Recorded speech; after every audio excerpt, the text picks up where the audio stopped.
Welcome to exam time दोस्तों। हमारी जो पुराने ओल्ड क्वेश्चन की जो सीरीज थी उसे हम यहाँ पर कंटिन्यू कर रहे हैं, जिसमें हमने मुख्य परीक्षा के पेपर नंबर 1 के पूरे क्वेश्चन देख लिए थे कि पिछले 5 वर्षों में कैसे क्वेश्चन आए हैं। और पेपर नंबर 2 के हमने यहाँ पर यूनिट 1 और यूनिट 2 यहाँ पर देख ली थी। अब यहाँ पर हम यूनिट नंबर 3 देखेंगे, जिसका आप टॉपिक का नाम यहाँ पर पढ़ सकते हो।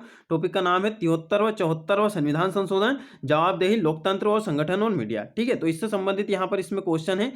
अब हम यहाँ पर बात करते हैं कि किस किस प्रकार के आपके क्वेश्चन आ सकते हैं मुख्य परीक्षा में, और पिछले 5 वर्षों के क्वेश्चन आप यहाँ पर ये देख के समझ ही जाओगे और आप इन्हें नोट भी यहाँ पर कर सकते हो। अब देखते हैं हम 3 मार्क के कैसे कैसे क्वेश्चन यहाँ पर आए थे। ठीक है दोस्तों, यदि आपको आवाज़ यानी कि हमारी जो वॉइस है कम या ज़्यादा लगे तो आप यहाँ पर इसमें सेटिंग में कर सकते हो वीडियो में, है ना।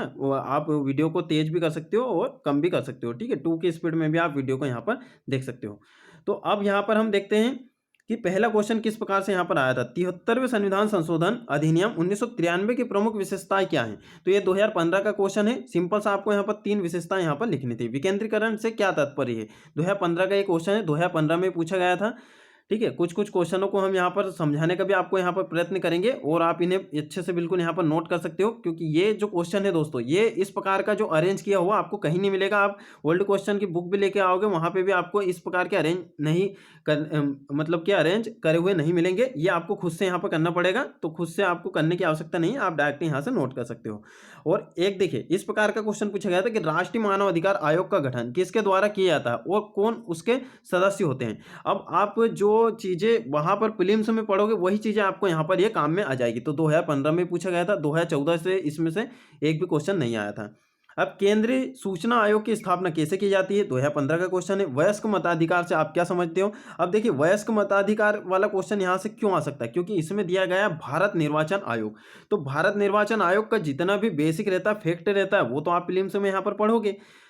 बाकी उसका जो पूरा डिटेल है ना, तो ये यहाँ पर पढ़ोगे। जैसे आचार संहिता लागू करना, इस प्रकार के क्वेश्चन अभी हम देखेंगे, इस प्रकार के भी यहाँ पर क्वेश्चन आए हैं। अब नेक्स्ट देखते हैं, ये पूछा गया था 2016 में कि मध्य प्रदेश में स्व सहायता समूह से आप क्या समझते हैं, क्या है स्व सहायता समूह, ये आपको यहाँ पर बताना था। ये 2016 में पूछा गया था। तो 1 से 2 लाइन में आपको यहाँ पर आंसर करना है। हो सकता है आपको यहाँ पर 3 लाइन भी यहाँ पर दे दी जाए। ठीक है, तो 3 लाइन यहाँ पर मैक्सिमम आपको यहाँ पर मिलेगी। बाकी आपके जो शब्द सीमा है वो 10 से 15 शब्द यहाँ पर हो सकती है, इससे ज़्यादा नहीं हो सकती।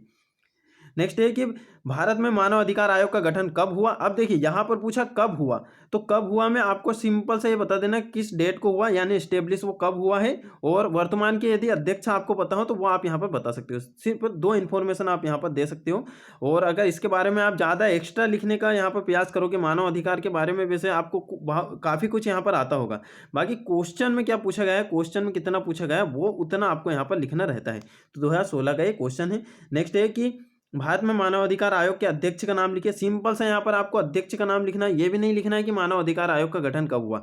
जो क्वेश्चन में पूछा गया है वैसा आपको यहाँ पर आंसर करना है। ठीक है, तो थोड़ा सा हम यहाँ पर आपको बताने का प्रयास कर रहे हैं। सिविल अधिकार क्या है, देखिए अभी ये जो है ये अभी नए ऐड हुए हैं ये टॉपिक सिविल अधिकार वाले। बाकी ये 2016 से चला आ रहा है, 2016 में भी पूछ लिया गया था इस प्रकार का क्वेश्चन। उसके बाद में भारतीय संविधान के 74वें संविधान के दो प्रमुख प्रावधान लिखिए, 2017 का एक क्वेश्चन है। ठीक है, तो सिविल अधिकार संरक्षण अधिनियम एक अधिनियम था पहले, उससे ये रिलेटेड क्वेश्चन है। और अभी जो ये वाला जो एक्ट है ये यहाँ से हटा दिया गया है ना, प्रीलिम्स में भी नहीं है ये। और ये सिविल अधिकार टाइप से ऐसा कुछ यहाँ पर सिलेबस में जोड़ा गया है। आप सिलेबस यहाँ पर देखोगे तो आपको समझ में आ जाएगा। नेक्स्ट है कि भारतीय संविधान के 74वें संविधान के कोई 2 प्रमुख प्रावधान लिखिए, 2017 का है। नेक्स्ट है कि कौन से माह और वर्ष में लोकपाल विधेयक संसद से अनुमोदित हुआ, 2017 में ये क्वेश्चन पूछा गया था। और नेक्स्ट है कि भारतीय संविधान के 73वें संविधान अधिनियम के कोई 2 प्रमुख प्रावधान लिखिए। अब यहाँ पर 2 पूछा गया तो 2 ही आपको यहाँ पर लिखना था। 2018 में पूछा गया था। अब 2018 में ही एक और क्वेश्चन पूछा गया था कि भारत में नगरीय स्थानीय स्वशासन निकायों के लिए संविधान में कौन से भाग और नई अनुसूची जोड़ी गई है। तो ये जो जो आपको पूछा गया वैसा आपको यहाँ पर आंसर करना रहता है की पॉइंट में।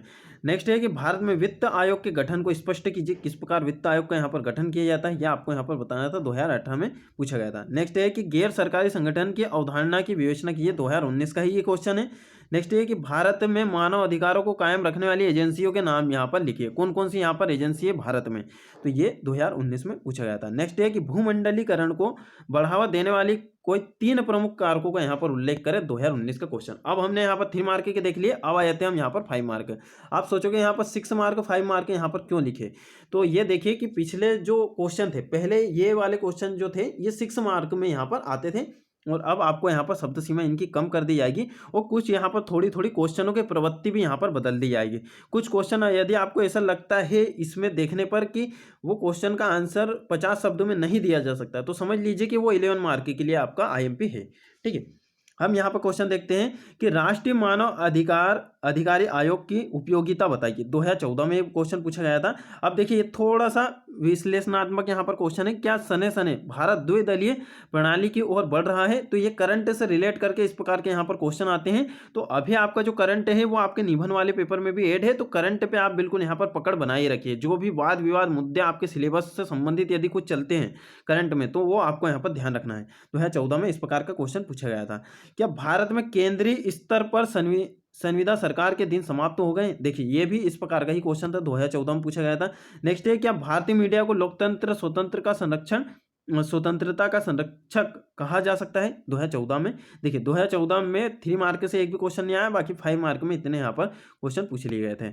अब देखते हैं कि 2015 में किस प्रकार का आया था कि जन भागीदारी लोकतांत्रिक शासन की यथार्थता का मूल तत्व है, समझाइए। इस प्रकार के यहाँ पर क्वेश्चन। अब देखिए क्वेश्चनों को जो ट्रेंड है मतलब कि पॉलिटी का, वो आप देखोगे 2014 से ही यहाँ पर थोड़ा सा डिफिकल्टी से बनाया जा रहा है। तो अब आपके जो सिंपल टाइप के जो क्वेश्चन है, सिंपल सा पूछा जाता था, राष्ट्रपति के कार्य लिखिए, प्रधानमंत्री के कार्य लिखिए, और लोकसभा का गठन किस प्रकार किया जाता है, राज्यसभा में चुनाव किस प्रकार होता है। तो ये जो क्वेश्चन है, तो ये आपको थोड़ा सा यहाँ पर अपनी जो प्रवृत्ति है वो यहाँ पर बदलनी पड़ेगी। रटने से आपको यहाँ पर काम नहीं चलने वाला है। कोई भी टॉपिक है आपको यहाँ पर डिटेल में और अच्छे से एनालिसिस यहाँ पर करके पढ़ना पड़ेगा, उसे करंट से यहाँ पर लिंक करना पड़ेगा। ये आपको यहाँ पर समझ जाना चाहिए। 2014 से ही ये चल रहा है, तो आप सोचिए कि अभी तो आ गया है 2021, तो अब कैसे यहाँ पर क्वेश्चन यहाँ पर आएंगे। ठीक है, और देखिए जन भागीदारी लोकतांत्रिक शासन की यथार्थता का मूल तत्व है, 2015 में पूछा गया था। नेक्स्ट है कि समुदाय आधारित संगठनों से आप क्या समझते हैं, 2015 का क्वेश्चन है। नेक्स्ट है कि गैर सरकारी संगठन किसे कहते हैं, 2015 का क्वेश्चन है। ये सिंपल यहाँ पर पूछा गया था, गैर सरकारी संगठन क्या होते हैं। उसके बाद में यहाँ पर राज्य मानव अधिकार आयोग की रचना यानी कि संरचना, कार्यप्रणाली का वर्णन यहाँ पर कीजिए। ठीक है, तो ये आप ये समझिए, इस प्रकार से क्वेश्चन था कि राज्य मानव अधिकार की संरचना एवं कार्यप्रणाली का वर्णन यहाँ पर कीजिए। तो ये आपका 11 मार्क में ये क्वेश्चन आ सकता है, क्योंकि इसका 5 मार्क में यहाँ पर आंसर देना पॉसिबल नहीं है। या तो सिंपल से यहाँ पर ये पूछते कि राज्य मानव अधिकार की संरचना बताइए या फिर कार्यप्रणाली बताइए, तो इस प्रकार का यहाँ पर 5 मार्क में आंसर कर सकते हैं। बाकी इसका आंसर 5 मार्क में या 50 शब्दों में नहीं किया जा सकता। नेक्स्ट है कि राष्ट्रीय महिला आयोग के मूल उद्देश्य, रचना और शासनादेश का संक्षिप्त वर्णन कीजिए, 2016 में पूछा गया था। नेक्स्ट है कि सेवा प्राप्ति का अधिकार क्या है, मध्य प्रदेश के विशेष संदर्भ में इसकी कार्यप्रणाली को स्पष्ट कीजिए, 2016 का क्वेश्चन है। नेक्स्ट है लोकपाल से आप क्या समझते हैं। नेक्स्ट है कि राज्य लोकायुक्त संस्था की अप्रभाविता बताइए, 2017 का क्वेश्चन है। केंद्रीय सूचना आयोग की उपयोगिता बताइए, ये 2017 का क्वेश्चन है। नेक्स्ट है निर्णय प्रक्रिया में नागरिकों की भागीदारी। ठीक है, ये अभी यहाँ पर नए जो टॉपिक जुड़े हैं उनमें भी यहाँ पर ये ऐड है, निर्णय प्रक्रिया में नागरिकों की भागीदारी क्या है, सुनिश्चित कीजिए।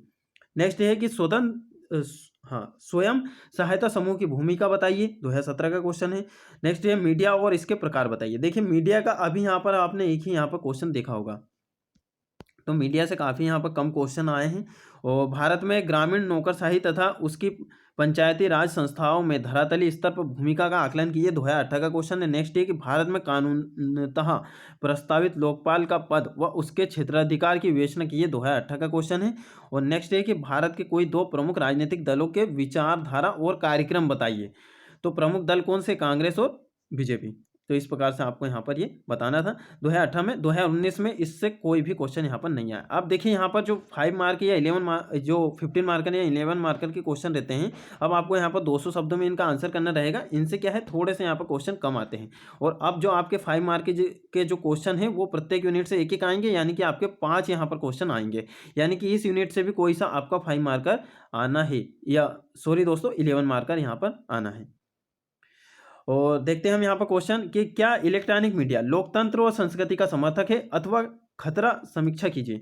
तो समर्थक है या खतरा है, आपको समीक्षा यहाँ पर करना था। तो आपको कुछ समर्थन में यहाँ पर पॉइंट बताना था और कुछ ये खतरे के बारे में यहाँ पर यानी चुनौतियों के बारे में यहाँ पर कुछ पॉइंट बनाना था। लास्ट में आपको एक अच्छा सा यहाँ पर निष्कर्ष करना था कि आगे की हमारी राह क्या हो, आगे हमें कौन सी तकनीक अपनाना चाहिए कि जो इलेक्ट्रॉनिक मीडिया है वो लोकतंत्र का संरक्षक बने, लोकतंत्र को काफ़ी ज़्यादा से ज़्यादा यहाँ पर लाभ उठाए, जो निचले तबके के जो लोग हैं उनके यहाँ पर मुद्दे यहाँ पर उठाए, सरकारों को यहाँ पर सरकारों के सामने यहाँ पर जो मुद्दे हैं जो गरीब जनता के हैं उनके यहाँ पर मुद्दे को बताए।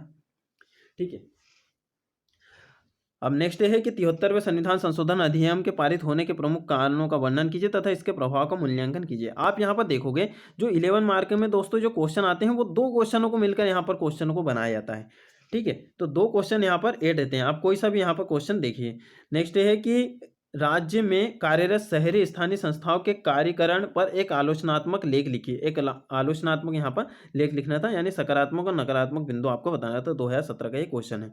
नेक्स्ट है राज्य में कार्यरत स्थानीय स्वशासन संस्थाओं के कार्यकरण, देखिए कार्यकरण और समस्याओं पर एक आलोचनात्मक लेख लिखिए। ये 2018 में यहाँ पर पूछा गया था, इस प्रकार का ये क्वेश्चन है। ठीक है, तो हमें लगता है ये वाला जो क्वेश्चन है ये 2 बार यहाँ पर टाइप हो गया या फिर ये 2 बार यहाँ पर ये आया होगा 2017 और 18 में। ठीक है, तो ये हम यहाँ पर आपको चेक करके बता देंगे नेक्स्ट वीडियो में।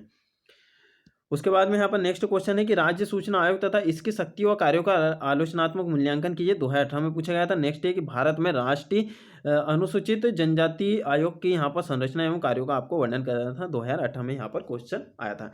अब आप इससे क्या समझें, आप इससे ये समझें कि आप जो प्रीलिम्स में जो आयोग पढ़ते हैं वो आयोग आपको यहाँ पर डिटेल में पढ़ना है, उनकी कार्यप्रणाली, उनकी संरचना, उसके बाद में यहाँ पर क्या पक्ष में तर्क है, क्या विपक्ष में तर्क है, क्या चुनौतियाँ है, क्या समस्या है, ये सब आपको यहाँ पर तैयार करके रख लेना है। जितने भी आपके आयोग दिए हैं, गठन, विशेषता, प्रावधान, ये सब आपको सभी आयोग में ये तैयार करना है। तो ये आपको मुख्य परीक्षा में भी काम में आएंगे और प्रीलिम्स में भी काम में आएंगे। प्रीलिम्स में भी आपको बिल्कुल, क्योंकि अब जो क्वेश्चन है आपको फैक्ट टाइप यहाँ पर नहीं मिलेंगे, तो एनालिटिकल टाइप यहाँ पर क्वेश्चन मिलेंगे। तो आप जब मुख्य परीक्षा के यहाँ पर एनालिटिकल क्वेश्चन यहाँ पर जब पढ़ लोगे, उसे आयोग को पूरा अच्छे से डिटेल में आप समझ लोगे, तो वहाँ के क्वेश्चन भी आपसे बन जाएंगे। क्योंकि अब जो डायरेक्ट फैक्ट वाले जो क्वेश्चन है MPPSC में, प्रीलिम्स में भी, तो अब इस प्रकार के क्वेश्चन नहीं आ रहे हैं। आपने 2020 का पेपर देख ही लिया होगा।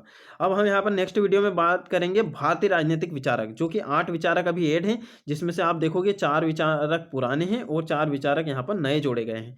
तो नए कौन कौन से जोड़े गए हैं, एक तो आप यहाँ पर देखोगे पंडित जवाहरलाल नेहरू है, उसके बाद में जयप्रकाश नारायण है, सरदार वल्लभ भाई पटेल है, और एक का नाम अभी याद नहीं आ रहा, वो हम आपको बता देंगे नेक्स्ट वीडियो में। ठीक है दोस्तों, मिलते हैं फिर नेक्स्ट वीडियो में। और आप कुछ इंपॉर्टेंट जो PDF फाइल है वो डाउनलोड करने के लिए आप डिस्क्रिप्शन में इंस्टामोजो की लिंक दी हुई है, तो वहाँ से आप डाउनलोड कर सकते हैं अपनी इच्छा अनुसार। जो चीज़ें के आपके नोट्स चाहिए आपको, तो वो आप वहाँ से डाउनलोड कर सकते हो। ठीक है दोस्तों, मिलते हैं नेक्स्ट वीडियो में। और जो हमारे जो चैनल है इसके साथ आप बने रहिए, आगे हम और भी अच्छी अच्छी यहाँ पर सीरीज आपके लिए लाते रहेंगे।